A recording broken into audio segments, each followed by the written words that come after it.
kembali bertemu untuk melakukan ibadah sekolah minggu. Nah, untuk itu sekarang kakak minta adik-adik untuk mempersiapkan diri. Kita akan mengangkat lagu pujian Kasih Yesus Indah Oh Indah.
Kakak minta adik-adik untuk lipat tangan, tutup matanya.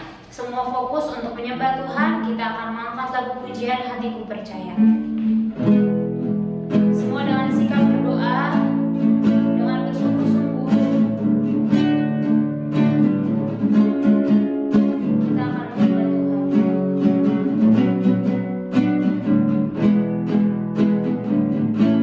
Sama-sama katakan saat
berdoa. Bapa yang baik, kembali kami mengucap syukur Tuhan untuk penyertaan Tuhan di dalam satu minggu ini. Kami mengucap syukur karena Tuhan boleh kembali pertemukan kami ya Bapa bersama dengan adik-adik kami. Walaupun masih secara online, tapi kami mau memiliki hati yang mau bersyukur Tuhan karena kesempatan indah pada pagi hari ini. Sekarang kami akan menyerahkan ibadah sekolah minggu kami dari awal hingga akhirnya. biarlah Tuhan yang beracara di tengah ibadah kami, dan juga firman Tuhan yang nanti akan disampaikan kiranya boleh membuahkan hal-hal yang baik untuk kehidupan adik-adik kami. Terima kasih Tuhan Yesus, kami akan memulai ibadah kami hanya dalam nama-Mu kami mengucap syukur, haleluya, amin.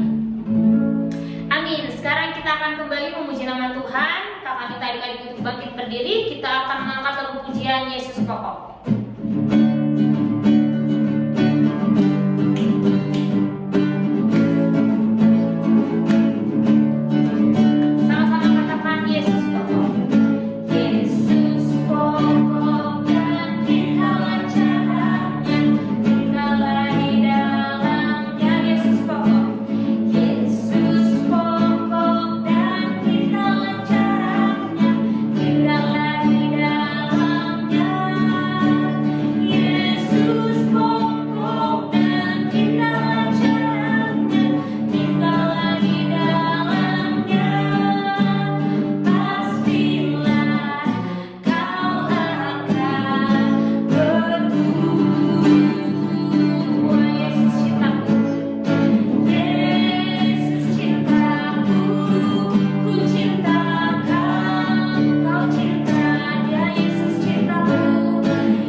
Semua adik-adik lipat tangan, tutup matanya. Kita akan kembali fokus untuk menyembah Tuhan.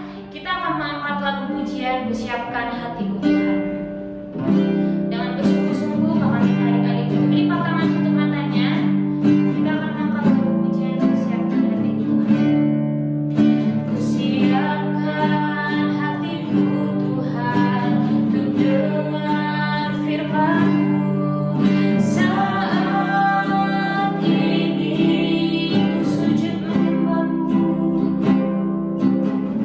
Ku sujud menyembah-Mu.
ikut terus beribadah Tuhan kepada-Mu, Tuhan, menyembah dan mendengarkan firman-Mu Tuhan. Berkati kami Tuhan, saudara kami ingin mendengarkan firman-Mu, dan siapkan semua hati kami Tuhan, agar kami dapat menerima firman-Mu dengan baik dan juga melakukannya Tuhan. Terima kasih Tuhan Yesus, dalam nama Tuhan Yesus Kristus kami berdoa dan ucap syukur, haleluya. Amin. Amin. Oke adik-adik, sekarang kita akan mendengarkan firman Tuhan. Seperti yang sudah kakak kasih tahu sebelumnya, tema kita hari ini adalah menang atas pencobaan. Nah, jadi adik-adik sekarang boleh ambil Alkitabnya. Kita akan membaca dari Matius 4 ayat 1 sampai dengan 11. Matius itu ada di Perjanjian Baru ya. Jadi adik-adik boleh buka sekarang, kakak kasih waktu sebentar. Di bawah perikop pencobaan di padang gurun. Kita sama-sama baca ya. 1, 2, 3. Maka Yesus dibawa oleh Roh ke padang gurun untuk dicobai iblis. Dan setelah berpuasa 40 hari dan 40 malam, akhirnya laparlah Yesus. Lalu datanglah si pencoba itu dan berkata kepadanya, "Jika engkau anak Allah, perintahkanlah supaya batu-batu ini menjadi roti." Tetapi Yesus menjawab, "Ada tertulis, manusia hidup bukan dari roti saja, tetapi dari setiap firman yang keluar dari mulut Allah." Kemudian iblis membawanya ke kota suci dan menempatkan dia di hubungan bait Allah. Lalu berkata kepadanya, "Jika engkau anak Allah, jatuhkanlah dirimu ke bawah, sebab ada tertulis mengenai engkau, ia akan memerintahkan malaikat-malaikatnya, dan mereka akan menatang engkau di atas tangannya, supaya kakimu jangan terantuk kepada batu." Yesus berkata kepadanya, "Ada pula tertulis, janganlah engkau mencobai Tuhan Allahmu." Dan iblis membawanya pula ke atas gunung yang sangat tinggi dan memperlihatkan kepadanya semua kerajaan dunia dengan kemegahannya. Dan berkata kepadanya, "Semua itu akan kuberikan kepadamu jika engkau sujud menyembah aku." Maka berkatalah Yesus kepadanya, "Nyala iblis, sebab ada tertulis, engkau harus menyembah Tuhan Allahmu, dan hanya kepada Dia sajalah engkau berbakti." Lalu iblis meninggalkan dia, dan lihatlah malaikat-malaikat datang melayani Yesus. Nah, jadi dari pembacaan firman tadi, kita adik-adik boleh lihat ya bagaimana Tuhan Yesus itu dicobai di padang gurun saat Tuhan Yesus sedang berpuasa 40 hari 40 malam. Sekarang di sini kakak dan Bang Jonathan akan membahas apa aja sih pencobaan yang sudah dialami oleh Tuhan Yesus saat di padang gurun. Berdasarkan pembacaan kita tadi kan ada 3 tuh pencobaan-pencobaannya. Nah, di sini kakak akan bahas satu-satu dan kakak akan kasih tahu gimana caranya supaya adik-adik juga bisa menang atas pencobaan seperti yang dilakukan oleh Tuhan Yesus. Nah, yang pertama adik-adik boleh lihat di ayat ketiga. Lalu datanglah si pencoba itu dan berkata kepadanya, "Jika engkau anak Allah, perintahkanlah supaya batu-batu ini menjadi roti." Tetapi Yesus menjawab, "Ada tertulis, manusia hidup bukan dari roti saja, tetapi dari setiap firman yang keluar dari mulut Allah." Nah, jadi pada saat itu Tuhan Yesus dicobai oleh iblis.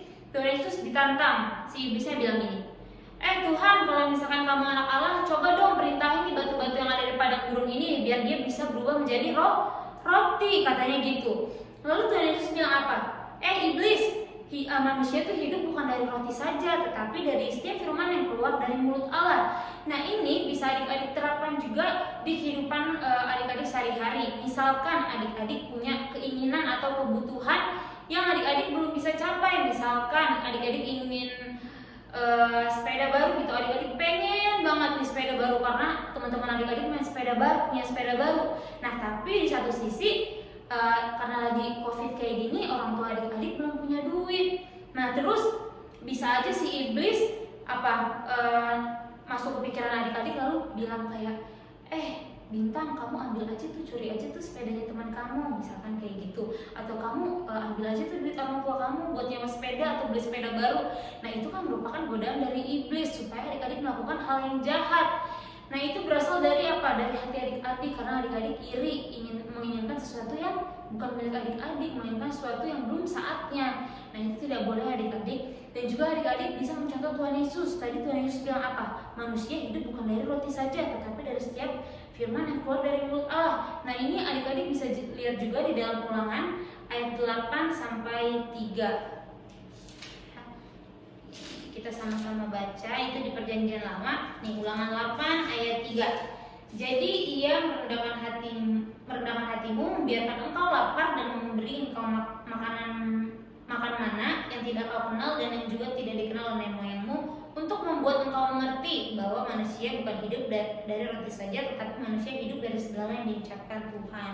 Nah, jadi adik-adik, meskipun adik-adik mungkin mempunyai keinginan yang belum bisa tercapai, atau adik-adik butuh nih sesuatu tapi belum bisa, nah itu adik-adik harus bisa kontrol diri adik-adik, harus bisa menjaga hati adik-adik supaya tidak menyusahkan orang tua. Dan ingat, kita ini hidup bukan sekedar untuk memenuhi kebutuhan itu aja, tapi ada kebutuhan rohani yang harus adik-adik cukupkan. Adik-adik harus membaca firman Tuhan juga, supaya hal-hal yang kayak gitu tuh bisa adik-adik atasi. Nah, yang kedua apa, Bang? Nah, yang kedua kita bisa lihat sama-sama di Matius ini di ayat yang ke-5 sampai selanjutnya. Yaitu kita baca sama-sama. Kemudian iblis membawanya ke kota suci dan menempatkan dia di ujung bait Allah. Lalu berkata kepadanya, "Jika engkau anak Allah, jatuhkanlah dirimu dia ke bawah, sebab ada tertulis engkau, ia akan memerintahkan malaikat-malaikatnya dan mereka akan menantang engkau dengan di atas tangannya supaya kakimu jangan terhantuk ke batu." Nah, jadi di sini Tuhan dibawa ke atas bait Allah. Bait Allah di zaman dulu tinggi banget, belum bisa berapa lantai, kalau zaman sekarang bisa 4 lantai kali. Nah, jadi Yesus dibawa ke atas bait itu, lalu ditantang Yesus sama malaikat-malaikatnya. Yesus, bisakah kamu lompat dan juga meminta bantuan para malaikat? Karena dibilang katanya, kalau engkau anak Allah, engkau akan pasti diselamatkan dan tidak akan mati, jatuh. Nah, di sini bisa kita lihat bahwa si iblis ini menggoda akan iman kita. Nah, jadi kita harus tetap berpegang teguh pada firman Tuhan agar iman kita tidak goyah. Contohnya apa? Misalnya kita sudah belajar buat ujian besok, kita udah coba-coba untuk bisa mendapatkan nilai baik, tapi ternyata nilai kita masih belum cukup baik. Lalu kita malah tidak bersyukur kepada Tuhan dan juga malah kecewa kepada Tuhan dan meragukan Tuhan, aku udah berdoa dan sungguh-sungguh belajar, kok nilaiku tidak bagus, aku tidak mau lagi berdoa sama Tuhan. Nah, itu nggak boleh ya. Jadi itu termasuk godaan-godaan dari iblis. Kita harus kuatkan iman kita kepada Tuhan. Nah, selanjutnya kan yang ketiga. Yang ketiga, adik-adik boleh lihat di ayat 9. Dan berkata kepadanya, "Semua itu akan kuberikan kepadamu jika engkau sujud menyembah aku." Nah, jadi pada saat itu adik-adik, di ayat 8, Tuhan itu dibawa oleh iblis ke atas gunung yang sangat tinggi dan memperlihatkan kepada Tuhan Yesus semua kemegahan kerajaan-kerajaan di dunia ini kepada Tuhan, semua kemewahan di dunia ini kepada Tuhan Yesus. Nah, dan pada saat itu si iblis ini bilang, "Tuhan Yesus, ini aku bakal kasih nih semuanya asalkan kamu sujud menyembah aku." Coba bayangin, Tuhan Yesus disuruh menyembah iblis, itu kan gak mungkin ya. Nah, ini juga berlaku di zaman sekarang. Adik-adik lihat contohnya pejabat-pejabat atau mungkin orang-orang yang memiliki kekuasaan tinggi, dia merelakan segala cara untuk mendapatkan kekuasaan, untuk mendapatkan kemewahan di dunia, sampai-sampai mereka meninggalkan Tuhan untuk mendapatkan itu semua. Nah, itu merupakan perilaku yang tidak boleh adik-adik ikuti. Sampai kapanpun mungkin adik-adik nanti bekerja, akan ditempatkan Tuhan jadi presiden atau sesuatu yang lain yang tinggi, adik-adik tetap harus mempertahankan iman kepercayaan adik-adik kepada Tuhan. Walaupun adik-adik mungkin diiming-imingi nanti kayak, Bintang, kamu mau gak naik jabatan, tapi kamu harus pindah agama ya, misalkan gitu. Nah, itu adik-adik gak boleh. Adik-adik tetap harus memegang iman kepercayaan adik-adik, karena semua yang adik-adik punya sekarang, semua berkat yang adik-adik akan miliki pun itu bersumber daripada Tuhan. Jadi jangan pernah meninggalkan Tuhan hanya demi kemewahan dunia. Nah, jadi kesimpulannya untuk hari ini apa nih, Bang? Nah, kesimpulannya dari apa tadi? 3 pencobaan yang Yesus alami. Yang pertama apa? Godaan akan kebutuhannya. Yang kedua, godaan akan iman percaya kepada Yesus. Dan yang ketiga itu apa?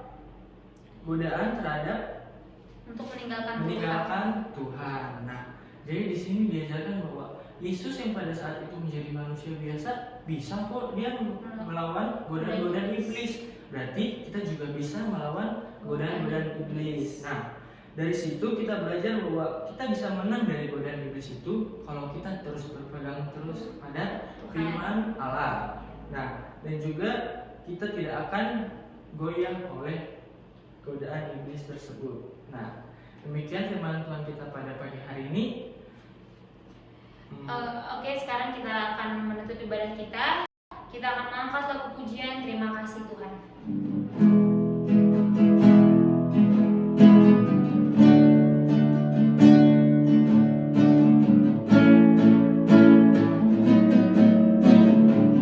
Semua dengan bersungguh-sungguh katakan terima kasih Tuhan.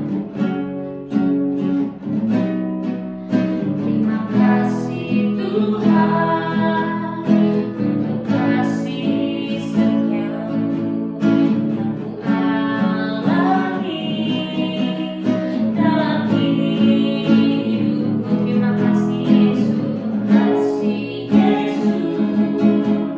untuk kebaikanmu sepanjang hidupku. Terima kasih Yesus. Terima kasih Yesusku buat anugerah yang Kau beri. Sebab hari ini Tuhan adakan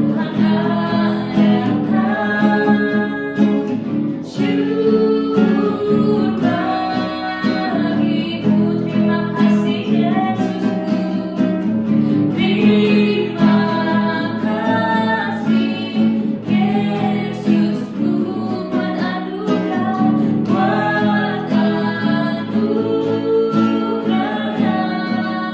Kau beri.